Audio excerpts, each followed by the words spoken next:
Usa ka pagtuo, usa ka tingog, usa ka katawhan.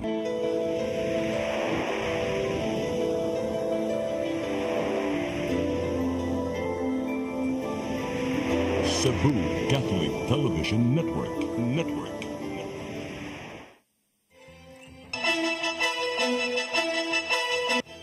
Uluhan sa mga balita sa Sari 47. Kampo ni suspended Mayor Mike Rama mudangop sa mas taas nga korte humanahukman sa ombudsman nga tangtangon sa pwesto. Suspended Mayor Jonas Cortez miduso na sa kandidatura bisan man og gidismiss usab sa ombudsman. Kapintres bill ka mga magtutudlo sa Lapu-Lapu City nakadawat og pahalipay nga tag 2,000 pesos. Sakop gikan sa drug group Sikop human nakuha og dulan 8 milyones pesos nga shabu. Sugbo, Kabisayan ug Mindanao, Pilipinas ug katawhan kutos maabot atong Sibya sa tibuok kalibutan mayong hapon. Live kita karon sa CCTN Channel 47 ug kini ang tulumanon sa nagunang kasayuran nga angay natong masayran. Sa nga ni Attorney Danica Caballes, ako si Dennis Tabar ug kini ang Sari 47.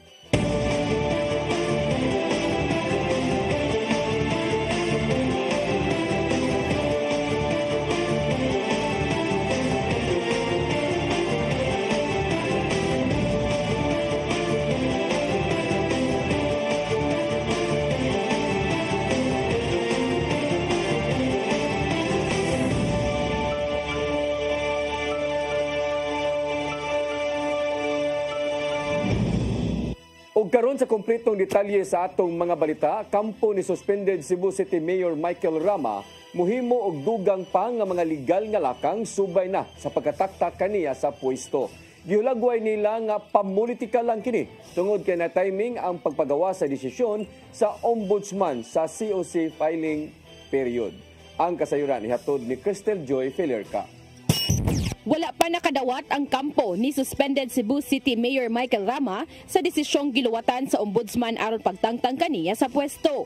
Napabatud-an sa maong korte nga guilty siya sa kasong grave misconduct ug nepotism. Matud sa sakop sa iyang legal team nga si Attorney Colin Rosell nga mohimo sila og dugang pang mga legal nga lakang bahin sa nahimong desisyon sa ombudsman. Sanglit mahimo pa man nga makaapilar si Rama ngadto sa mga hingtungdang korte. There should be proper service. Kung dili man gani na ma-serve sa imuha, ayaw inter kay naa man gani uban dihang mga papel nga tuwa pa sa docket kung sa korte ni siya mga igsuon, pwede gina na kumuton niya ilabay. Gihulagway sa ilang legal counsel nga pamulitika lang ang nagpaluyo sa nahimong gidangatan sa suspendidong mayor. Tungod kay na timing man ang paggawa sa desisyon sa ombudsman human sa pagduso sa iyang certificate of candidacy. Kalabi na kung ganahan jud kayo, kung ganado jud kayo, ihatag na nila kay mas labaw silang makaserbisyo nimo nga di nahigot ka sa daghan na kayong buhaton o commitment. Nag-ugat ang mong issue sa reklamong giduso ni Jonel Salceda alias Josa Chongban Osmeña bahin sa giingong pag-hire ni Rama sa duha niya ka mga brothers-in-law sa Cebu City Hall. Maong nakita sa legal counsel nga walay igong basihan. Bisan og direktang mihatag og depensa sa desisyon, nangayo si Rama og suporta gikan sa mga sugbuanon. Suma pa sa giluwatang statement kagabi nga magpadayon siya sa pagpakigbisog alang sa gitinguhang laing termino sa pagkamayor. Ang atong abogado nga grupo gyud ni Mayor Mike Rama, apil na ang Partido Barog, bagong Sugbo Team Rama, andam gyud kaayo nagbuhat na sa kinahanglang buhaton para ni anang mga kasuha. Cristel Joy Felerca, CCTN News. Suspended Mandawi City Mayor Jonas Cortez gidismiss sa serbisyo sa ombudsman human na pamatud-an nga guilty usab sa grave misconduct. Padayon hinuon siya makigbisog sama na lang sa pag-atubang sa nahimong desisyon. Ang kasayuran ihatod ni Mary Rose Sagarino. Napamatud-an nga guilty sa grave misconduct si suspended Mandawi City Mayor Jonas Cortez. Tungod niini gipahamtangan siya og silot nga dismissal of office sa Office of the Ombudsman. Ang reklamo tungod sa giingon nga pagtugot ni Cortez sa padang operasyon sa Supriya Philippines Development Corporation o sa batching plant sa concrete mix cement nga nahimutang sa City of San Jose sa Barangay Labugon niadtong tuig 2020 hangtod tuig 2022 bisan pa sa kakuwang sa gikinahanglang business permit, sanitary permit ug clearance. Ang operasyon niini giingong naghatag og risgo sa panlawas o kasamok ni atong nagpuyo dool sa planta. Apan si Cortez giingong nagdumili sa pag-issue og cease and desist order batok sa Supriya Philippines o gitugutan ang batching plant nga magpadayon sa pag-operate sa ilang negosyo. Ang ombudsman miingon nga isip usa ka mayor lakip sa iyang buluhaton ang regulasyon og pag-monitor sa mga operasyon sa Supriya apan wala kini matod panilihok. Sa Facebook post ni Mayor Jonas Cortez niingon nga wala na siya na sorpresa sa desisyon sa ombudsman. Si Cortez ni pasangil sa iyang kaatbang nga mao'y nagpaluyo niini nga gigamit matod pa ang ilang mga koneksyon. Pero pasalig niini nga padayon siyang makigbisog og moapilar sa maong desisyon. Naghangyo siya sa iyang supporters nga padayon sa pagpakigbisog og suporta. Samtang padayon siya nga magpakaligon tungod matod pa ang hustisya og kamatuoran anaa sa iyang kiliran. Sa wala pa ang dismissal, si Cortez na paubos sa 1-year suspension usab sa ombudsman tungod sa matod pa pag-appoint og unqualified in charge sa CSWS. Mary Rose Sagarino, CCTN News.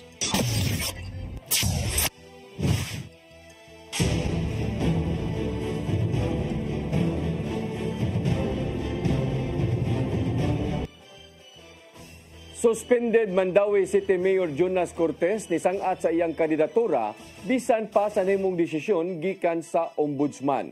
Matod sa Comelec Mandawi nga ang COC ipasa ngadto sa ilang law department sa pagtimbang-timbang kung eligible o nuisance candidate ba ang maong kandidato. Ang kasayuran ihatod ni Mary Rose Sagarino. Una ka individual ang nisangat sa ilang kandidatura sa syudad sa Mandawi. Ang una mao si Gipeno Requerme o sa ka-independenteng kandidato pagkamayor ni atong Oktubre 2. Si Josel Baloyot ni file usab sa iyang COC kaganinang buntag. Ug ang usa pa nga nisangat kaganinang buntag mao si suspended Mandawi City Mayor Jonas Cortez. Si Cortez ni duso sa iyang COC eksaktong alas 8:08 sa buntag. Mudagan siya pagkamayor ubos sa One Cebu Party. Apan wala mo pirma si Cortez sa integrity pledge karong adlaw. Iya kining pirmahan uban sa iyang slate ato sa ilang filing karong Oktubre 8. Si Cortez sa iyang pamahayag sa media niingon nga nisangat siya sa iyang kandidatura aron mahunong na ang mga hungihong nga nikatap nga dili na siya tugtan makafile sa iyang COC. Matod pa ni Cortez nga dili pa final ang desisyon o giapilar pa kini nila. Si Cortez na pamatud-an nga guilty sa grave misconduct o gipahamtangan nga silot nga dismissal from the office sa Office of the Ombudsman. Kini tungod sa pagtugot ni Cortez sa padang operasyon sa Supriya Philippines Development Corporation o sa batching plant sa concrete mix cement sa Barangay Labugon ni atong tuig 2020 hangtod tuig 2022 bisan pa sa kakuwang sa gikinahanglang mga permit. Si Attorney Ana Flor Guhilde ang election officer sa Comelec Mandawi niingon nga sa ilang office level igo lang silang mudawat sa mga COC nga isangat. Ang amo arag yung i-check ana is completeness of the form, kung naa siya political party, naka-attach ba ang CONA. So, ingon ana argid ang amo ang i-check. Other than that, we don't go beyond na sa form. Human sa filing sa COC karong Oktubre 8, ang tanang COC iduso ngadto sa Law Department sa Comelec nga tukion kung kwalipikado ba ang aspirant o nuisance o gidisqualify. Yeah, Law Department can also evaluate or other interested parties, registered voter or political parties can also file their petitions. Mary Rose Sagarino, CCTN News. Hingpit nang niduso sa Certificate of Candidacy si ABC President Franklin Ong pagkakongresista sa Cebu City North District. Sumapa ni Ong nga karong adlaw lang nadawat ang Certificate of Nomination gikan sa partidong Laban ng Demokratikong Pilipino kon LDP. Gikuyugan siya sa mga kauban sa partido Barog Team Rama kinsang una nang nakaduso silang kandidatura kagahapon. Nipasalig si Ong nga sa higayong makadaog sa gipaganang posisyon, ipalanog niya ang mga suliran gikan sa matag barangay sa iyang lugar.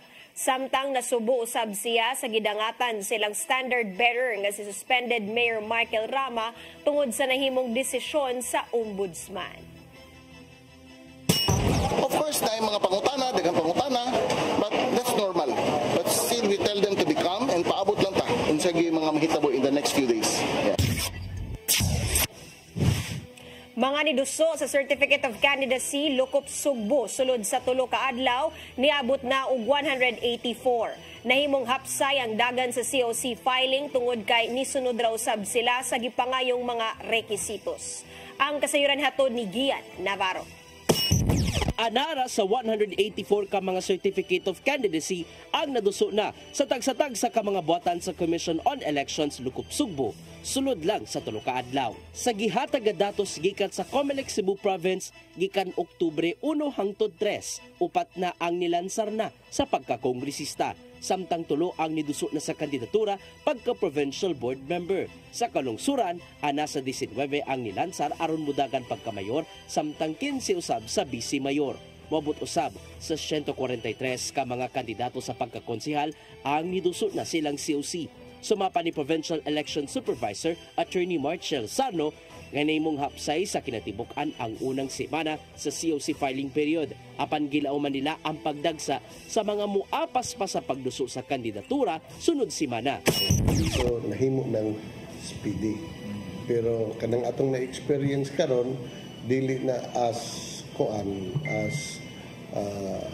efficient inig last day of registration unless ipa-inspect nila daan. Nahimong hapsay usab ang dagan sa Certificate of Candidacy filing tungod kay nisunod raw usab sa gipangayong rekisitos ang mga niduso. Giatagan usab og dakong gibug-aton ang pagsanong sa mga mahinungdanong requirements, apil na ang documentary stamp tax. Hindi nato makuha sa BIR but usually pwede siya tamubayad dito sa Treasurer's Office. Indicate nasunod na ba nila? Nasukod nila kay kung dili nila sundon di man sad nato dawaton. Sa gyapon hugot kasiguridad ang gipatuman aron walay motumaw nga kagubot diya sa palingpo.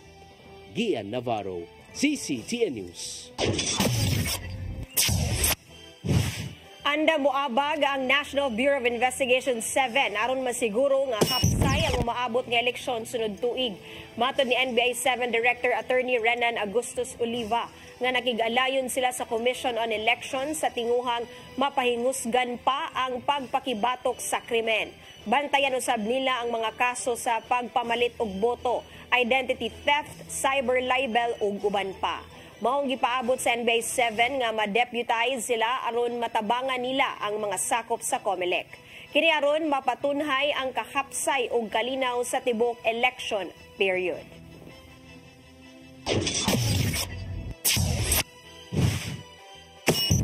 Musunod, kapin 3,000 ka mga magtutudlo sa Lapu-Lapu City na ipahalipay nga tag 2,000 pesos atol sa World Teachers Day. Kanaguman pa mga balita sa magbalik sa Sayri 47.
today. Unlock the secret to a healthier you. You're worth it. Health is wealth. Health Plus. Easy Flow and Health Lift Plus. Health is wealth. Come October 4, 5, and 6, another gathering will be held in Cebu City, the first National Charis Conference, which is open to all charismatic communities, realities, and expressions. Hosted by the Brotherhood of Christian Businessmen and Professionals, the event will have interesting workshops and topics to help us grow in our various charismatic gifts and charisms. Watch out for more details about this event from our host BCBP in the coming days. Meantime, let's be ready to join these gatherings and pray for the outpouring of the current of grace in the Philippines.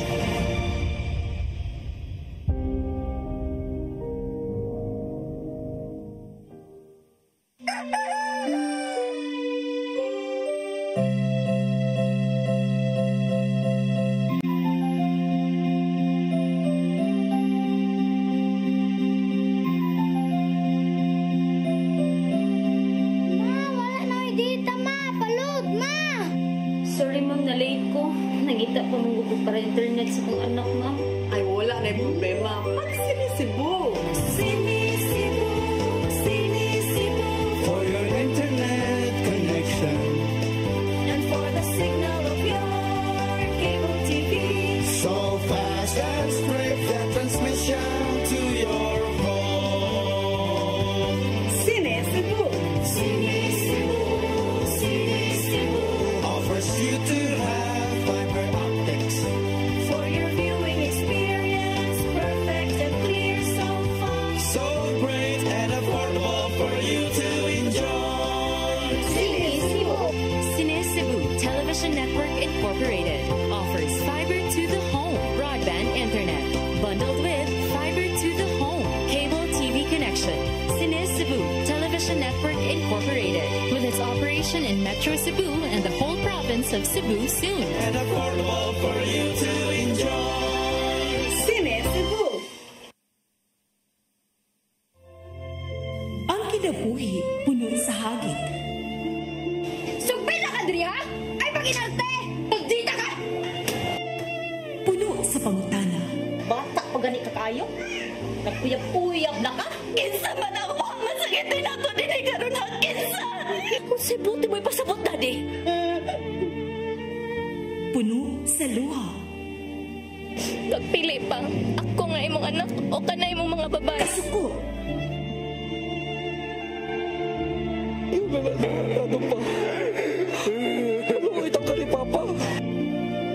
Apan bisan mangit-ngit pa ang imong kalibutan, aduna pa'y nagpahiping kahayag. Aduna ka pa'y kasumbungan. Mga laman, hanap na. Dear Tatay, Tunog na unlod na. Nganong handuman. Wailaing pagi aron masabtan nato ang Biblia. Kinahanglan nga doon na tayo relasyon kang Jesus. Hangtod sa layan natong panakuban, daghang salamat. Siya. Tunog na unlod na.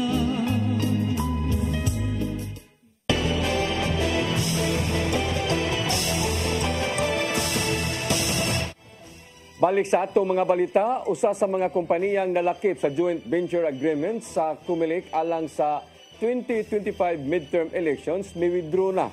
Tungod kini sa posibilidad nga mudagan karong eleksyon ang tag-iya sa maong kompanya. Ang kasayuran ihatod ni Gian Navarro. Gikumpirmar sa Commission on Elections nga nahukman sa St. Timothy Construction Corporation kon STCC nga mo-withdraw na silang joint venture agreement alang sa automated election systems nga gamiton sunod tuig. Usa ang STCC sa tulo ka mga local firms uban ang Miru System sa South Korea alang sa gihimong automated election system. Gibuteg ni Comelec Chairperson Attorney George Erwin Garcia nga posibleng mudagan karong eleksyon 2025 ang giingong tag-iya sa STCC. Maong apektado ang gihimong lakang alang sa bag-ong kahimanang gamiton sa midterm elections tungod sa posibleng conflict of interest. Human nasayod sa maong taho, duha ang gipilian nilang Garcia nga mao ang pag-withdraw sa nisgutang kumpanya silang kasabutan o i-disqualify ang maong kandidato.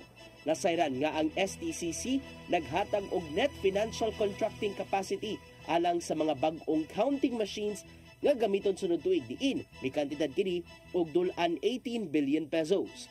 Kauban sa gihimong joint venture agreement ang Integrated Computer Systems ug Centerpoint Solutions Technologies Incorporated. Gidimang-timbang pa sa COMELEC kung dawaton pa ba ang withdrawal sa joint venture gikan sa STCC. Samtang mipasalig ang Miro Systems nga padayonon ang ilang obligasyon isip bag-ong contractor sa mga gamit karong mabot nga eleksyon bisan pa man sa nahitabong withdrawal. Gian Navarro, CCTN News.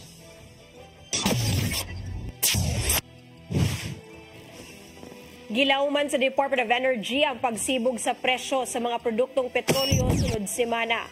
Base sa ilang pagbana-bana, dugangan og 40 sentimos hangtod 70 sentimos ang matag litro sa krudo. Mumahal usab ang kerosene og 15 sentimos hangtod 35 sentimos kada litro. Apan mo barato ra usab ang gasolina og 50 sentimos hangtod 70 sentimos matag litro. Sumapa ni DOE Oil Industry Management Bureau Director Rodela Romero nga tungod kini sa pag-us-us sa demand sa gasolina sa kamerkaduhan. Pipila sa usab sa mga nakitang hinungdan mao ang nagkagrabing gubot sa Middle East. Ilabi na ang naitabong missile attack sa Iran ngadto sa Israel. Kapin 3,000 ka mga magtutudlo o mga non-teaching personnel sa Lapu-Lapu City makadawat og tag 2,000 pesos subay na sa pagsaulog sa World Teachers Day. Napasar sa konseho ang ordinansang nagpatuman sa paghatag og financial assistance kanila sa mao nga kasaulugan. Ang kasayuran hihatod ni Cristel Joy Filerca. Makadawat og tag 2,000 pesos ang 3,748 ka mga magtutudlo og non-teaching personnel sa dakbayan sa Lapu-Lapu. Kini human nga giaprobahan sa konseho kagahapong adlaw ang ordinansang nag-institutionalize sa paghatag og financial assistance sa mga magtutudlo lakip na sa mga non-teaching personnel sa Department of Education kun DepEd Lapu-Lapu City Division ug sa Lapu-Lapu City College. Matod ni City Councilor Annabeth Quizon, ang nagduso sa mong ordinansa ug ang chairman sa Committee on Education, pahalipay kini kanila subay sa pagsaulog sa World Teachers Day ug mga adlaw Oktubre 5. Atong gi-acknowledge lang yun ang effort sa atong teachers, no, or helping us educate our children and also provide them with quality education. Dako kayo ang sacrifice sa mga teachers ng gihimo, and in fact 2,000 is not even murag para nako, dili jud kanang igo ra gyud, no, nga tabang para nila. Higahin ang dakbayan og 7.5 milyones pesos alang sa iapod-apod nga financial assistance. Aminado si Quizon nga gamay ra ang maong kantidad apan matud niyang importante nga aduna sila'y mapahalipay sa mga magtutudlo o sa mga non-teaching personnel. Tungod sa maong ordinansa, lauman sa mga magtutudlo nga matag Teachers Day, aduna na sila'y madawat nga financial assistance. Kini tungod kay matag tuig usab, magahinan na sila og pondo. Yes, yearly na ni, forever na ni para sa mga teachers, dili na sila magkuwat pa nga kanang manghangyo na pod, no? So ang atong gihimo, atong institutionalize para ang iyang budget ma-allocated gid siya per year annually. Nanagyud siya budget. Ugang pa ni Quezon, nagisugda na karong adlaw ang pagpangapod-apod sa maong financial assistance. Kagahapong adlaw, nagtapok sa Hoops Dome ang mga magtutudlo sa dakbayan aron sa pagsaulog sa Teachers Day. Cristel Joy Filerca, CCTN News. Anyos nga lola, lakip sa 50 nga nabunyagan atol sa gipahigayon nga binyagan ng bayan sa dakbayan sa Lapu-Lapu. Ang maong pagbunyag gipahigayon matag tuig ug nagkadaghan ang nakapahimulos. Ang kasayuran hatod pagbalik ni Cristel Joy Filerca. Usa ang 65 anyos nga si Rosie Espinosa nga taga-barangay Marigondon, Dakbayan sa Lapu-Lapu ang nipahimo sa libreng binyagan ng bayan nga gitanyag sa Dakbayan pinaagi sa City Social Welfare and Development Office. Lakip siya sa 50 nga nabunyagan kagahapong adlaw. Ang mga benepisyaryo nagikan sa 30 ka mga barangay sa Lapu-Lapu. Matod ni Catherine Ladaga, ang officer in charge sa CSWDO, nga wala sila gipiling edad sa mga gustong mopahimos ni ini. Dili lang kini para sa mga bag-ong nahimugso, apan kutob sa mga mo-apply ilang dawaton. Samtang sa social media post ni Congresswoman Cindy Chan, nibutyag kini nga aduna pay laing mga nipahimos nga mga dagko na ang pangidaron. Iyang nasuta nga kawadon mo hinungdan nga wala pa kini makapabunyag kaniadto. Gawas sa libreng bunyag, ang matag usa sa mga gibunyagan nakadawat og tag sa kabila o package nga ilang mahanda sa ilang panimalay paghuman sa bunyag. Sigon pa nila Daga nga ang maong binyagan ng bayan ipahigayon matag tuig ug matag tuig usab magkadaghan ang mga benepisyaryo. Sa nilabay nga tuig, 30 lang ang nakapahimos ni ini. Apan karong tuiga tungod kay mas dako na ang nagahin nga budget, nahimo kining 50. Sila Daga usab ni butyag nga madugangan na usab kini sa sunod nga tuig. For in fact, we're planning by next year nga ika-64th man Charter Day. So himo na mong 64 as according as advice ni Attorney Ailey kagahapon sa nag-istorya ni before ko ni ato sa bunyagan. So mo to pag-as niya nga kung pila ka bata karon and then kung inaani lang ato siya sige next year himo na to nga 64 para in accordance sa celebration sa Charter Day. Crystal Joy Felerca, CCTN News. Cowries Conference 2024 gitambungan sa kapin 2,000 ka mga charismatic leaders dinhi sa Lukop nasod. Awhag nila ngadto sa mga nisalmot nga sundon ang gitudlo ni Pope Francis kalabot sa pagpakaylap sa Espiritu Santo ngadto sa isig kaingon. Ang kasayuran ihatod ni Gian Navarro. Napuno sa kasadya ang IEC Convention Center Dakbayan sa Sugbo tungod sa panag-abot sa kapin 2,000 ka mga charismatic leaders. Subay kini sa nagpadayong Charis Conference Philippines 2024, din gipangtuki ang mga hisgutanan bahin sa charismatic renewal. Sa unang adlaw sa kalihukan, pipila ka mga hisgutan ang natuki gikan sa charismatic identity hangtod na sa paggatod sa mayong balita sa kaluwasan ngadto sa mga kabus. Sumapa sa mga organizers nga nimong aktibo ang pagsalmot sa mga charismatic leaders gikan sa managlayong parokya sa nasod. That's why when there are Pentecost celebration, when there are conventions like this, people who have experienced baptism in the Spirit, they come. Because it is where transformation, their lives has been transformed through the baptism in the Spirit. Samtang adunay special clergy session ang mga kaparian aron mapasabot unsa ka mahinungdanon ang ilang papel isip spiritual directors. Gawas sa mga hiskutanan, nakahigayon sa pagsalmot sa praise and worship ang mga delegado. Maugyangop ning usa sa mga participant gikan sa Iloilo City ang nimong pagtambong sa CarisCon. Kay magamit ang mga nakuwang pagtulunan ngadto sa ilaha nga parokya. I-share ko siguro yung spread the love of Jesus which started from the baptism in the Holy Spirit. Actually, it started from the baptism of the Holy Spirit that we're able to share the love of Jesus to everyone. Awag sa mga organizers ngadto sa mga nisalmot nga padayunon ang pagpakaylap sa Espiritu Santo ngadto sa isig kaingon. Tungod kay kana man ang gitudlo ni Pope Francis ngadto sa katawhan. It's really when you're born again in the Spirit is really your day one of your walking in the Lord, walking in the Spirit, being more aware of God's presence in your life. And that's essentially what we are here for. Magpadayon ang Charis Conference 2024 hangtod karong Domingo. Gian Navarro, CCTN News. Musunod, sakop gikan sa drug group. Sikop, human nakuha nagdulan 8 milyones pesos nga shabu. Kanauguman pa mga balita sa magbalik sa Sairi 47.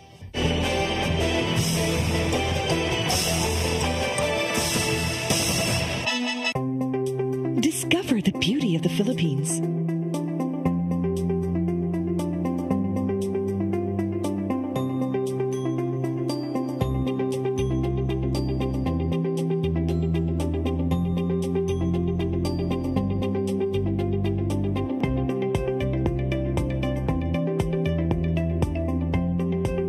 With Philippine Airlines, the country's flag carrier.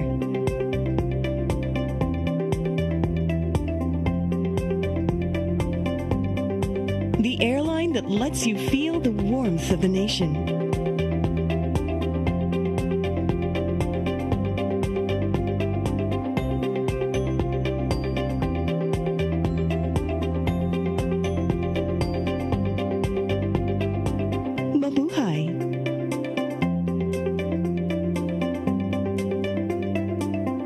Start today.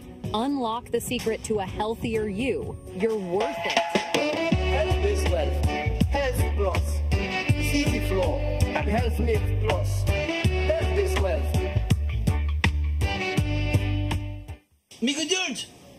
Oh, ako? Naon sa maning tanawa niyo? Kalma lang ni Godido.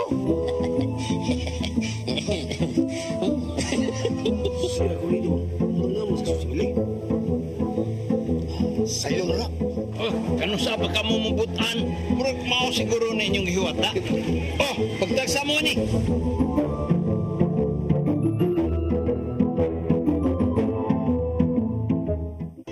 Come October 4, 5, and 6, another gathering will be held in Cebu City, the first National Charis Conference, which is open to all charismatic communities, realities, and expressions. Hosted by the Brotherhood of Christian Businessmen and Professionals, the event will have interesting workshops and topics to help us grow in our various charismatic gifts and charisms. Watch out for more details about this event from our host, VCBP, in the coming days. Meantime, let's be ready to join these gatherings and pray for the outpouring of the current of grace in the Philippines.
Transmission to your home.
Balik sa ato mga balita, babaeng sakop sa drug syndicate nadakpan sa kapulisan human nakuhaan og dulan 8 milyones ka pesos nga kantidad sa shabu.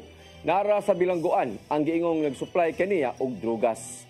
Ang kasayuran ihatod ni Gian Navarro. Sikop ang giingong sakop sa drug group ato sa buy-bust operation kagabi sa Villa San Rafael, Barangay Labangon, Dakbayan sa Sugbo. Subject sa operasyon sa Regional Police Drug Enforcement Unit 7 si Marilyn Bayang ug kasamtangang nagpuyo sa lungsod sa Minglanilla. Sumapa sa PNP nga sa kabuan ng gipaubos sa monitoring si Bayang human migawas ang iyang pangalan nga nalambigit sa illegal nga drugas. Gituuhang sakop ang subject sa maong operasyon sa grupong Tres Marias Drug Group. Dugang pa sa kapulisan nga makabaligya ang dinakpan og hangtod 5 ka kilo sa shabu matag semana sunod lang sa Metro Cebu. Ang iyang amo ana sa Cebu City Jail ingon man sa New Bilibid Prison nga mo'y muhatag og supply sa drugas ngadto kaniya. Nakuhaan niya ng panahon na si Bayang og kapin 1 ka kilo sa gidudahang shabu nga may kantidad og 7.8 million pesos. Kasong paghupot o pagpamaligya og illegal nga drugas ang giatubang karon sigingong sakop sa drug group. Gian Navarro, CCTN News. Nadakpan ang notadong kawatan human nalutsan og warrant of arrest sa kasong carnapping sunod mismo sa Lapu-Lapu City Jail. Giilang number 3 most wanted sa PNP si John Francis Bacalso, residente sa Cebu City ug kasamtangang nabilanggo sa naisgutang prisuhan. Miluwat og kamanduan ng Cebu City Regional Trial Court Branch 12 sa pagsikop kang Bacalso ni atong Setyembre 18 hangtod sa kalapasan sa new Anti-Carnapping Act. Matod ni Carbon Police Station Chief Major Eric Gingoyon nga adunay laing warrant of arrest batok ang Bacalso gikan sa Talisay City ug lungsod sa Minglanilla. Ang modus mao ang pag-aabang og sakyanan apan dili na niya ibalik, sanglit iya ng ibaligya sa laing tao. Gitudlo na sa Campo Crame ang City Director sa Cebu City Police Office nga si Police Colonel Antonieto Cañete. Ang mao nga order na dawat na sa buhatan niini human giendorso ni Acting Mayor Raymond Alvin Garcia. Ang kasayuran ihatod ni Arnold Bustamante. Gikumpirmar sa tigmabaw kasamtangan nga Deputy City Director for Operations sa Cebu City Police Office, Police Lieutenant Colonel Maria Teresa Makatangay, nga nadawat na ni Police Colonel Antonieto Cañete ang iyang order gikan sa Campo Crame nga nagtudlo kaniya nga Direktor sa Kapulisan sa Dakbayan Sugbo ug dili na siya Acting City Director nga status. Ang mga order pinitsahan Oktubre 1, 2024 gikan sa Police Regional Office 7 Headquarters. Human narelibuhan sa katungdanan si Police Colonel Ireneo Darugdug, isip hepe sa CCPO ug gibalhin sa Investigation Division sa Piero 7. Kasamtangan nga gibutang sa Cañete isip Acting Director. 5 ka mga pangan ang girekomendar sa Piero 7 kang Cebu City Acting Mayor Raymond Alvin Garcia aron niyang pilian nga mamahimon ini nga Pangulo sa Kapulisan sa syudad sa Sugbo o sa ani si Cañete.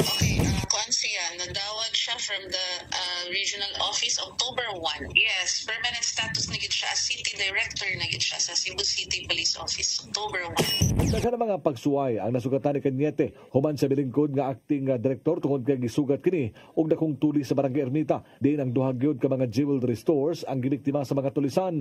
Nalirahinon nga nailhan ang mga suspitsado ug dunay nadakpan sama sa driver sa getaway vehicle ug ang habal-habal driver nga tagalahog nga nakita sa CCTV camera. Kini ang usa sa mga rason nga mitudlo si Garcia kang Cañete nga mamahimong City Director sa Kapulisan. Arnold Bustamante, CCTV News.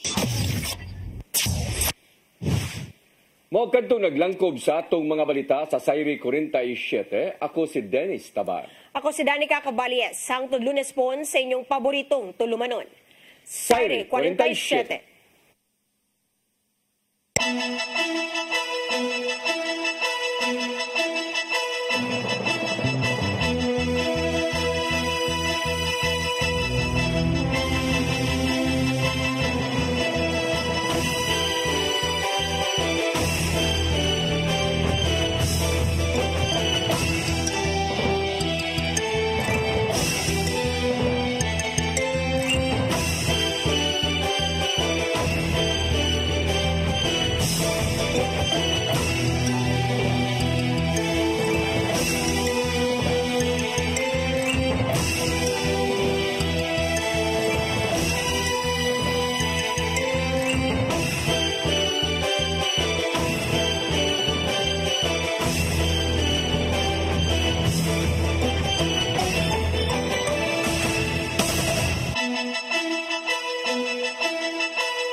Asa man kang tambulakan, kalit na